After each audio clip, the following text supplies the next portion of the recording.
Every morning for 55 years, a man named Henry woke up in a hospital bed and introduced himself to the doctors standing around him. He was polite, he was calm, he answered their questions carefully, and then he asked what year it was. When they told him, he smiled and said that couldn't be right, because as far as Henry was concerned, it was still 1953. It would always be 1953. Henry Molaison was 27 years old when a surgeon removed a small curved structure from deep inside his brain. It was called the hippocampus. The surgery was meant to stop his epileptic seizures. They were severe, getting worse every year. By 1953, he was barely functional. The surgery was a last resort. It worked. The seizures stopped. And when Henry woke up, he felt completely fine. He recognized his parents. He knew his name. He could hold a conversation without difficulty. Nobody realized what had been lost until the next morning. Henry could not form new memories, not in the ordinary sense of forgetting. His intelligence was intact. His personality was intact. His memories from before the surgery, his childhood, his family, his early life, all perfectly preserved. But the moment something ended, it was gone. A conversation, a face, a name. The moment it passed out of his immediate awareness, it ceased to exist for him entirely. Researchers would spend an hour with Henry, build genuine rapport, laugh with him, share stories,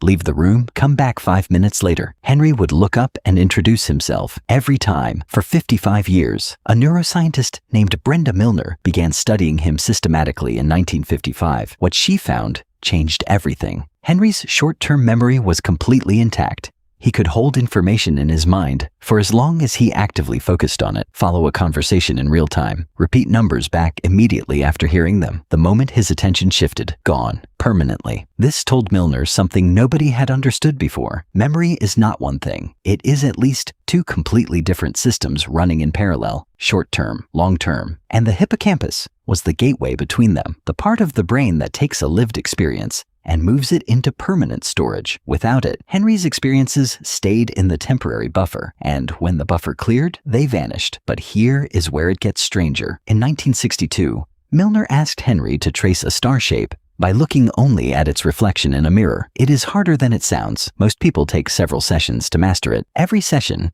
Henry had no memory of having done it before, but his performance kept improving. His brain was learning the skill, building the pattern, refining the movement. He just had no idea it was happening. When Milner showed him his improving scores, Henry was genuinely surprised every time. His hands remembered what his mind could not. This proved the brain has not two memory systems, but several, and the hippocampus is only required for one, the kind that lets you consciously place yourself inside a memory and call it yours. He lived in a care facility for most of his adult life. He knew something was wrong with him. He would say so quietly without distress, the way you might mention a persistent headache. He just couldn't remember what the problem was. Each time someone explained it, he received the information as if hearing it for the first time. He lived in a permanent present tense, not the peaceful present of mindfulness, the terrifying present of a man standing in a room with no doors. He died on December 2nd, 2008. He was 82 years old. For 55 years, the man who taught the world almost everything it knows about memory had no idea any of it was happening. What Henry lost was not his intelligence, not his warmth, not his personality. What he lost was the thread, the continuous line connecting this morning to yesterday, to the person you were at 7 years old. The story that makes all of those moments belong to the same person. You are not just a mind that happens to have a brain. You are a story your brain is actively telling. Every night while you sleep, your hippocampus replays the day and decides what stays. The you that wakes up tomorrow is built from today. Henry's brain stopped building, and so Henry stopped becoming. Every one of us carries a version of Henry inside us, not as a disorder. As a reminder, the days you remember